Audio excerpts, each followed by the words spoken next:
Hello and welcome to this week's Hippie Hyena. Now, if my voice sounds a little bit stranger than usual, it's because, unfortunately, this week I'm a little bit ill.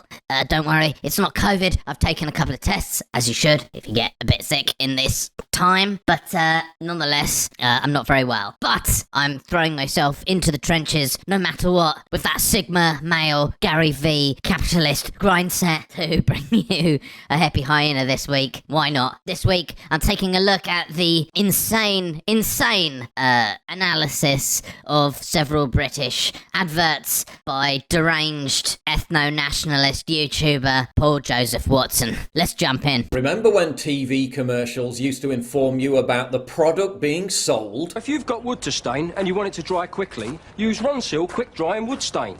It does exactly what it says on the tin. Yeah, I'm old enough to remember that one. Well, if you're old enough to remember that one, like me, you'll also remember that that advert was kind of a spoof, in that it over-exaggeratedly just literally told you about the product in a way that was completely at odds with the advertising of that time. And pretty much any time, really. That's never really been the case, ever, as far as I know, in advertising. And I studied advertising in university as a not my main thing I studied, but as a kind of elective. I did stuff on advertising.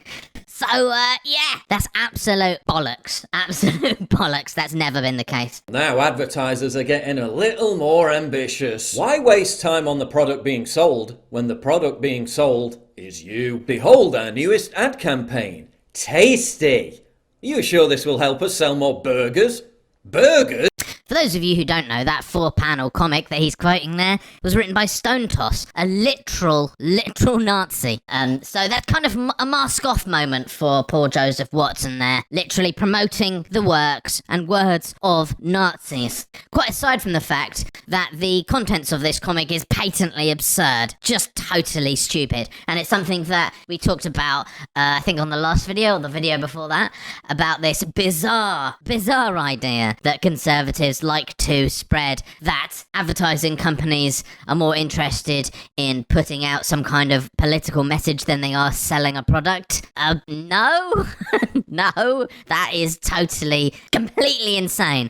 Of course, what advertising companies want to do is make money, and they make money by selling products. Let's apply a bit of Occam's razor to this. On the one hand, you've got the idea that advertising companies are paid to do a job and sell things to the public. That's option one. Option two is that there is a bizarre conspiracy, usually perpetrated by the Jews. Certainly that's what Stone Toss is suggesting, as he is a literal Nazi, where they are deliberately promoting an agenda to bring down white people, and are doing it by foregoing the general market push-pull of capitalism, and instead are sort of using advertising and media to disseminate this message in order to do something to get revenge for the Holocaust, which in their eyes they don't think happened anyway. So just apply which one of those you think is more likely. Which one's more likely? If you said option number 2, then please seek psychiatric help immediately. John Lewis recently released an ad for home insurance featuring a young boy wearing a dress, makeup and heels.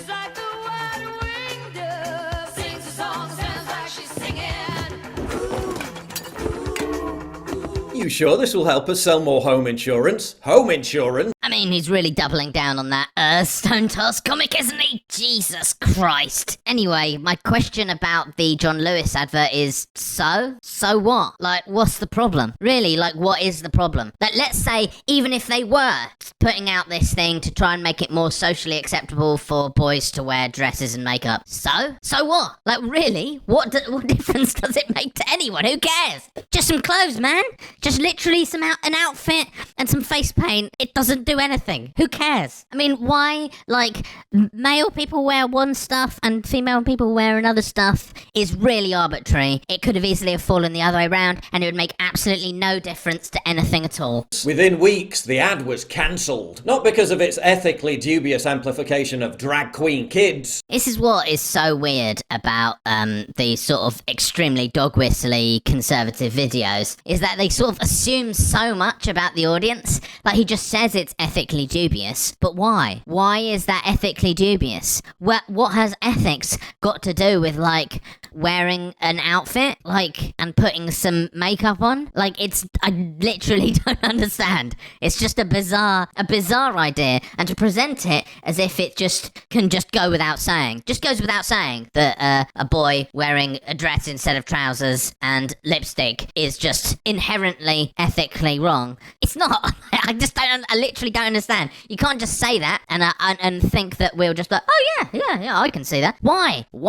Please explain why. And the reason they cannot explain why is because they're trying to sort of skirt TOS. That they know if they really explain why, or if they're sort of pushed to explain why, most of the time the reason why would be utterly horrifying to 99% of the human population. But failing that, often they don't really know why. They just kind of don't like it. They don't like it because it makes them feel weird, because they've got such rigid structures in their mind that they can't escape from, such kind of on the rails, in the box thinking, that they give things like a dress, just a piece of fabric that we all wear but just cut differently, that somehow has some magical power to do something else than just be some clothing that people wear because it's warm, or because they want to look nice if they think it looks nice. You know, there's nothing magical about it, but this is the sort of magical thinking that they have. At different points in history, men have worn clothes that are a bit more dress-like. So what? It's because really they have a kind of very kind of primitive ethical framework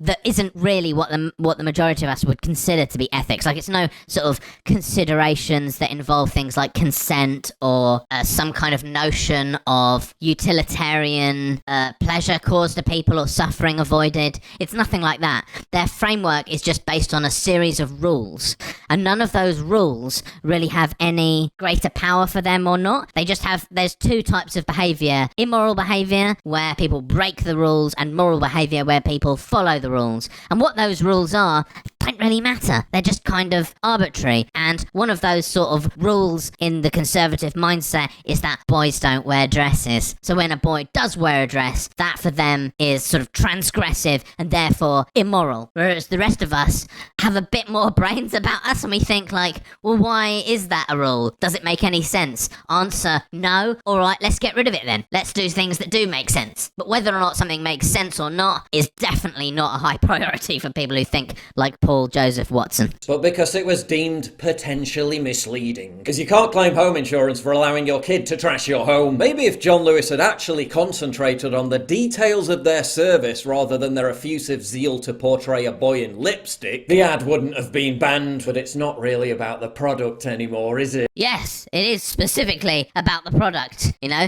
I don't really know why Paul Joseph Watson doesn't understand this, but this is how selling a product works, okay? A quick explanation, a very quick explanation of how advertising works. They don't just tell you about the product. What they try and do is create an emotional feeling in you and then link that positive emotional feeling to their product. So, literally what they do is they show you a series of images and sounds designed to build a certain feeling in you. In this case, a sort of feeling of fun, of rebelliousness, of family life, of wholesome self-expression. And they try and build that feeling inside you and then link that to their product by telling you what the product is, showing their logo or whatever at the end of the advert. And that way you associate that feeling, that positive feeling, with their product. So next time you see that product, when you're deciding which product to buy, you get that positive feeling again. And so you're more likely to choose their product. That's how it works. Literally, the only purpose of this advert that we just witnessed was to sell that product. Obviously, you idiot. This year's Halloween ad for Twix chocolate bar features a boy facing discrimination for wearing a princess dress. A witch nanny then comes to the boy's aid after he's confronted by a bully. Hey, you! Princess! You look like a girl. Why are you wearing that? The witch nanny then conjures up a magic trick to disappear the bully. You see, we're getting close now to why Paul Joseph Watson and his ilk struggles to understand what's going on with these advertisements. Why, specifically, they can't understand them. As I said, the advert is designed to build a certain feeling in the audience and then associate that feeling with the product. The problem for Paul Joseph Watson is that feeling isn't built, because when ordinary, sane people view this advert, they associate with the little boy wearing the dress. Now, maybe they don't want to wear that dress. Maybe when they were a boy, they didn't have a desire to wear a dress. But they probably, at some point in their life, had a desire to do something that they decided not to do, or found it difficult to pursue because what they thought other people, other unpleasant people, might say or do to them if they did. Or failing that, even if they didn't have something like that, they have a certain degree of empathy, so they see someone else who would love to pursue something and who might be cruelly made fun of for trying to pursue their dreams, and they associate with that person and think, I wish that person wasn't in that situation. I wish they were able to pursue their dreams. That's what an ordinary, sane person thinks when they see this advert.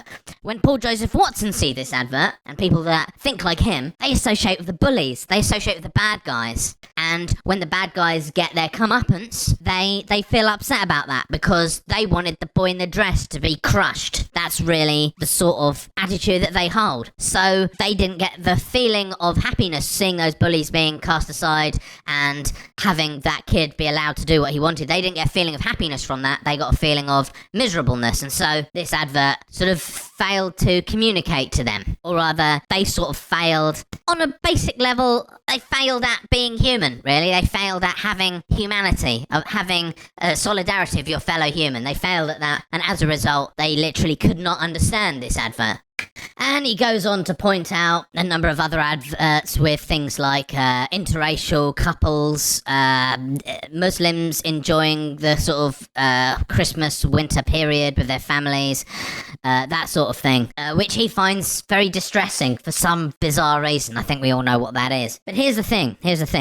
The one thing that all of these adverts have in common, which he didn't point out, is that they're all set in Britain. You know, they're all about British people and British families dealing with ordinary British things. Now, why is that? It's because they're aimed at British people. They're British adverts. And the advertisers, they want to associate. They want people to watch those adverts and associate with them. They want to see themselves in those adverts. And that is the same reason why they include blended families, two gay dads, interracial marriages, boys in dresses, and so on. Because they're appealing to what is the current zeitgeist, the common current popular culture of the UK.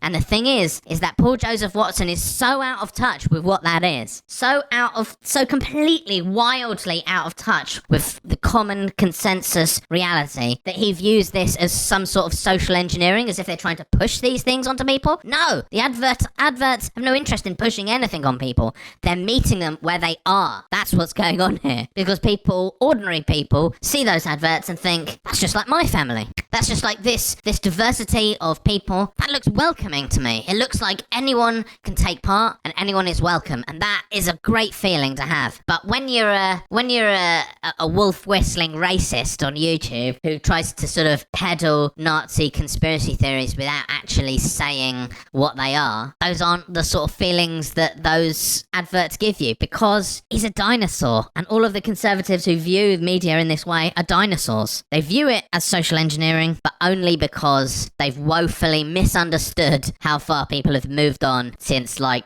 medieval times. Anyway, I hope you got something out of this, and don't watch adverts. Don't watch adverts. They're out of old nonsense anyway. I don't use an ad blocker. Except on my videos. Well, it doesn't really matter because my channel's not monetized. So, ad block away. Look after yourselves and each other. Goodbye.